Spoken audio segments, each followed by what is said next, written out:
Make It Right, the manufacturing podcast. Taking on a new role is always a learning experience, and more so when you take it on in a new company. Not only do you need to develop your approach to that new role, you need to get to know your team, understand the product, the processes, and the challenges, but you also need to find ways to improve on what's been done before. Welcome to the Make It Right podcast. I'm Janet Eastman, and this week on the show, my guest is Vladimir Floresca. He's the plant manager at AP&G Co. in New Jersey. AP&G is a leading manufacturer of high-quality monitors and traps for rodent, fly, and insect management, including adhesives for pest management applications. Vladimir took over the role of plant manager about a year and a half ago after holding various leadership roles in both small and large companies, including Coca-Cola.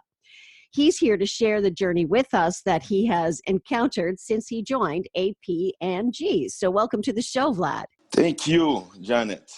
Appreciate it.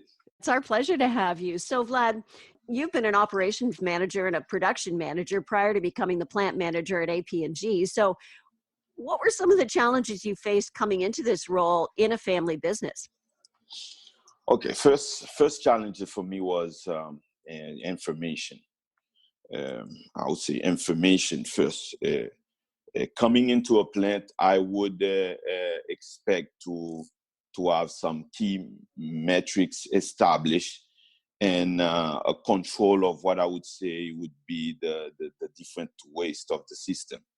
At any time, you could know what's breaking down, and that's really an expectation in a big company. Anytime you can know what's the efficiency of your line and why a specific line is breaking down, and also able to distinguish what are mechanical breakdown, operational, and those things. So now coming into a family business, and I'm not saying all family business and small business are the same. Some small businesses really or really advanced in technology. However, the expectation here is to bring this company to this world-class level where you can have information at the tip of your finger, and you can really understand this information so that you can prevent things from happening. Remember in my days at Coca-Cola, and I've never seen this system in any other company. There's an information system called LIS, where at any time you could know the efficiency of each workstation and what would be the final efficiency of your line during the day. If there's any change happening, you will see it at a glimpse, and any employee had this information in front of them. So they were able to react, but also the main thing was to try to prevent things and looking forward and not having a reactive situation all the time. So when you actually came into this role, did you have anything that indicated to you what some of your measurements were, or was that something that you had to implement? Yeah, I definitely have to implement that. We had some basic information of how much we produce, things like that. Now, when you got to get deep into understanding what was the efficiency of the line, we have practically 17 different lines. Some of them are specialized in packaging. However, to direct and be able to lead a company to achieve some great results, you need to understand where are you right now. So on a daily basis would be good. In my perspective, on a minute-to-minute basis, it's better. On an hourly basis, it's better. So the expectation has to be clear for the plant manager, as the same way it's clear for the employee on the line. A fact that I know we need to operate at 90%, and the guy at the end of the line, the operator at the end of the line, I have no idea how much we're running and what's the expectation. That's going to be a big problem. So one of the first thing was establishing those key metrics and defining them. And you don't do that at a glimpse. You sit down. I took about the 2-3 months observing, being on the floor, doing what they call the Gemba, and really learning the process also, because I was getting out of the food and beverage industry and coming into the pest management. And it's, manufacturing is manufacturing. However, you need to be able to get involved into the process and assimilate the differences. So establishing the key metrics, the quality index, efficiency of the line, and also helping your operators understand and distinguish the differences, breakdown of the line. What was an operation issue, what is a mechanical issue, and how they can prevent that. Now, there is one exceptional thing that I found here, and I can say that because it was pretty difficult accomplishing it in Coca-Cola, and it was practically this company had already established a TPM program, a total preventive maintenance program. And operators here are very, very involved in the operation, in maintaining the machine. And they are practically operators and mechanics on the machine.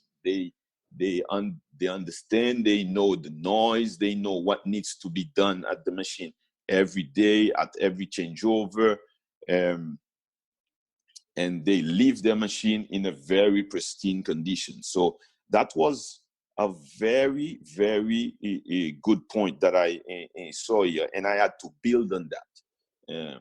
So we were able to put those metrics in place: efficiency of the line, understanding what were the rate,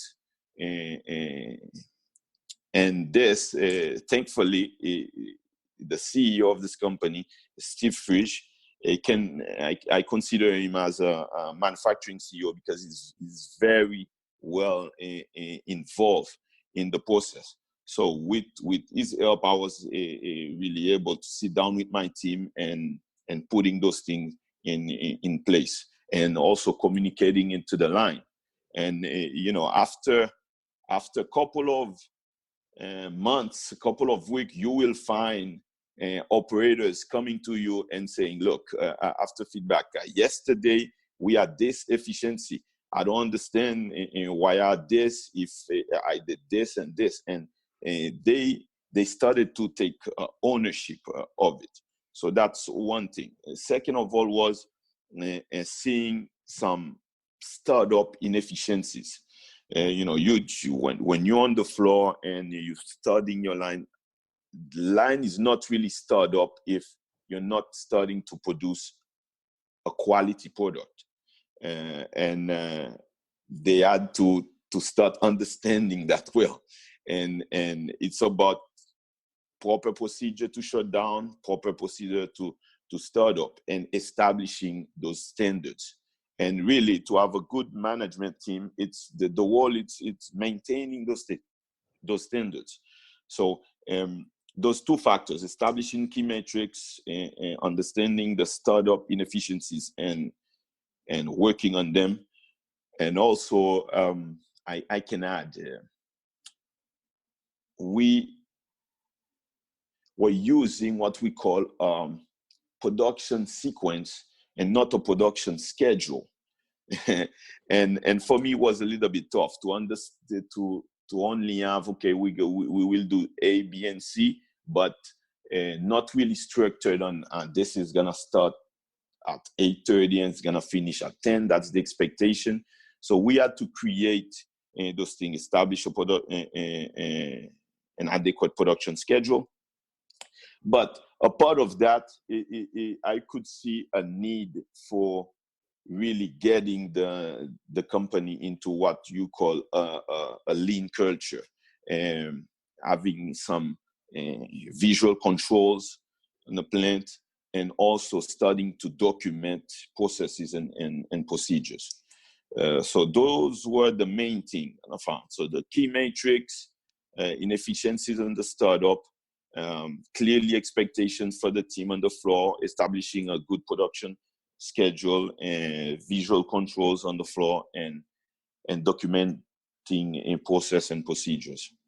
How hard was it for you to go into the company and get your team to understand that this was something that needed to be done, and to even to get them to, like, large companies know what lean is, they know what Kaizen is and Six Sigma. How hard was it for you to get the people on your team to understand what these processes were, and how to get them rolling, and why it was so important to get them rolling so you could get the results? Janet, look, it's pretty simple and also complicated in the process. Now, first, everything starts with commitment. The leadership team, the ownership of the company is committed to really get to this world class. So they support the management team. So that's the first step. So when you come down and you start communicating those challenges, you present the challenge to the team. You need to educate those people on the floor. Those are very dedicated employees. Most of the employees here have been working in this company between 7 and 27 and 32 years. Wow. So they are experts. They are most of them have more than 10,000 hours running a machine and executing an operation. So they do know what they're doing, and they are very identified with the company. So they have a good engagement. So that was a win situation for me coming in. It's tough when you get into some companies when there's a lot of conflict and employee are not engaged. However, this was not the case here. They are very identified with the company and the ownership. They're very engaged. So now the next step was educating them. First going to the trenches to them, stay on the floor with them, and getting dirty, and really showing them, going through some deep analysis. One of the first things we did was training them on some 5S training, so that everybody from the team. And now, to be able to do that, you need to stop your line, have a bunch of employees not on work hours in a training room, and also on the floor doing some audit and executing things. So it was important to get this time and the commitment from the ownership to be able to run those programs. Now, the first thing you're gonna find is the operators telling you, look, we've been doing this for 20 years like that, and it's working. Why we need to change that? Now, you need to show them this is gonna be better. Now, let's do it your way. We record this. We look at the opportunities, and they try to do it the other way. Not like throw out all your fixed ideas about how to do things. And it's very important to make people understand that you cannot accept the status quo. If you are not improving things on a day-to-day basis, it's definitely gonna be a big issue. As a leader, what do? You execute by example. I would be on the line myself as the plant manager, with the production manager, because the production manager also has been in this business for 26 years. However, it was lacking some of this training, because small business people, or they, as another difference, they don't have a big a budget for training. They don't have a program for training, and I don't want to generalize. Again, some small company has it. However, this was important to get the couple supervisors and the production manager involved in this. Show them that, look, this is important. This is the way to go. We already fabricating an exceptional product. Now we need to be very competitive. And how you get to be competitive, you need to eliminate most of the waste that you have in your production system. And there is tools for that. Those are the tools, visual control, so that you can see 5S program and the entire lean panoply, where there's many tools that you can use to help you identify waste. So the response was very well taken. You're not gonna start doing this by applying a 5S on 17 lines in 1 month. No. You go step by step. You have a plan, and you go line by line. And while you're doing this, you're getting a team that's really gonna be involved, and you have them become trainers. So this is the plan that we executed here. We have a couple of employees that were very engaged on the first 5S, and after the second and third line, I stopped training. Now it was a production manager and one of the lead operator executing the training on 5S, and we still are executing that. And it's a good approach to it, because now you have one of the long-time employee that before didn't have this knowledge. Now it's well-trained and is practicing. The best way to learn is for you to go and practice it, execute it. So he's the one executing it, and going to train other employees and going on other lines. And now we're creating a pool of people that have this knowledge. So it's not applied on one line, and this is going to be applied all over the floor on the 17 lines that we have.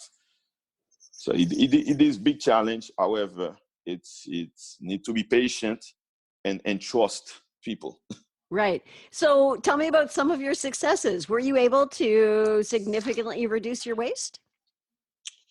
Oh, definitely. Now, my approach to success is I've never take it on a personal and an individual basis. Really, it's thanks to this team that has been engaged, and they have a culture of improvement. It's about beating the number of yesterday. It's about establishing a high expectation for ourselves. Definitely, we've been able to increase production efficiency from 65 to 82%, and reducing waste on different lines. So we do have a tray line and a glue application line for the boards. The major impact has been on the glue boards application line, because the quality there, waste was at hovering around 15%, and now it's around 5%. Wow. We still have a long way to go, because our very aggressive, the goal is around 98% right now. That's the goal that I've set for the last month. So we will be pushing toward that. But again, it's focusing on those tools. We also were able to execute after 6-7 months applying 5S a SMED event on one line, a quick changeover. And this line was executing at least 6 changeover per day.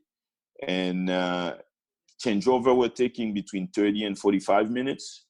And now after the event and being able to really change some operation on this line, changeover is 8 minutes. So going from 35 to 8 minutes, it's exceptional. Everybody's happy. They are very much more productive. And actually, while you're doing that, you have to change your standard. Now, we do have a lot of private label linear, and imagine if you had a palette of 270 cases for your private labels. Now, because you're reducing waste, because your changeover are quicker, and now efficiency is higher, you're getting much more than what was normally planned on a single wall. And we were looking at inventory, and inventory was increasing. And I was saying, wow, so what's causing that right now? So this was a benefit of us reducing waste and increasing efficiency. And now we had to change the standard and say, look, instead of using half a wall, we need to use this quantity of meter of wall per meter instead of just half a wall. So definitely we were very pleased with the result. So your company has competitors in China and elsewhere that have lower labor costs. And you've talked about this company and you've said that people have been there for a very long period of time. It's a family-run business. It sounds like the employees there operate like family. So how does AP&G compete and win? You've improved your efficiencies. You're reducing your waste. How do you win in this marketplace? You just keep doing those improvements? Look, it's about building this culture. Now, the same way, and if you go back in history, and I don't want to repeat, and I don't pretend to repeat what Deming said, but when he said, if Japan can, why can't we? And I would repeat, if China can, why can't we? Mm-hmm. It's the same processes. Now, their focus is really, and I'm not going to go into the debate of the labor rates. However, I think that here in the US, we really get to be passionate and obsessionate with the lean tools that we have and that we have mastered in some places here, we definitely can compete. We are focused here at AP&G with what the customer needs. So it's definitely not in a game of going and duplicating and copying. It's about innovation. It's about sitting down with the customer and seeing what, understanding the needs and see how we can go in and executing it. So they have done really a terrific job this past 7 years, having this kind of approach, very close to the customer. Now, it was a question of maximizing manufacture, going into automation.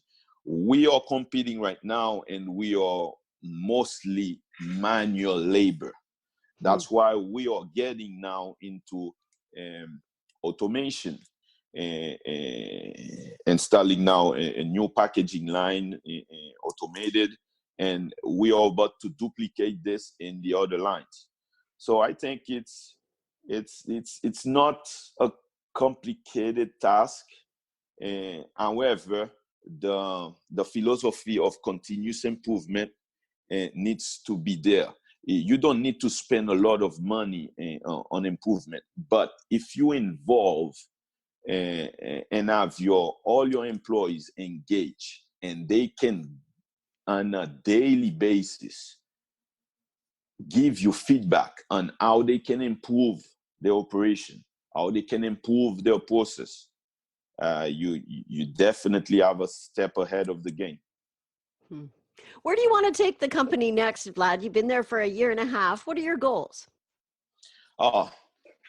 Goals for the company are very clear here. We need to go to a world class. And when I'm talking world class, and if you want to look at minimizing waste, having a 99.9% quality index, if we can control our process to a Six Sigma, it will be definitely a goal for us. And also being able to understand, like, the manufacture, not only the packaging of the product will sell the product, and also the environment, the floor. A floor totally clean and organized definitely can sell your product also. It will be clear when there's something wrong. It's not organizing for organizing. It's organizing so that when there's something wrong, you see it right away, So we definitely, the goal is to get this company as a world class, so that people want first to come here and work here and make it better and get this a much bigger part of the market. You're on a very interesting journey, Vlad, and I really appreciate you sharing your experiences with us. And it's very interesting because I'm listening to you and I'm thinking about Kevin Snook's book, Make It Right.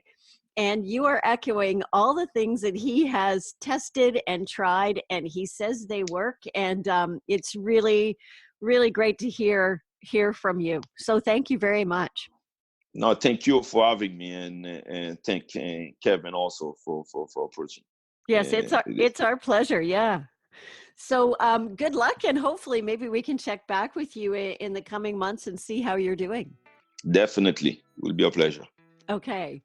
Vladimir Floresca is the plant manager at AP&G. He is based in New Jersey. That is our show for today. If you have a topic you'd like to discuss, please do get in touch at makeitRightPodcast@gmail.com. You can also find us on Twitter, LinkedIn, and YouTube, and you can follow us from the various links on the podcast page at lucidI4.com. I'm Janet Eastman. Thanks very much for listening to the Make It Right podcast.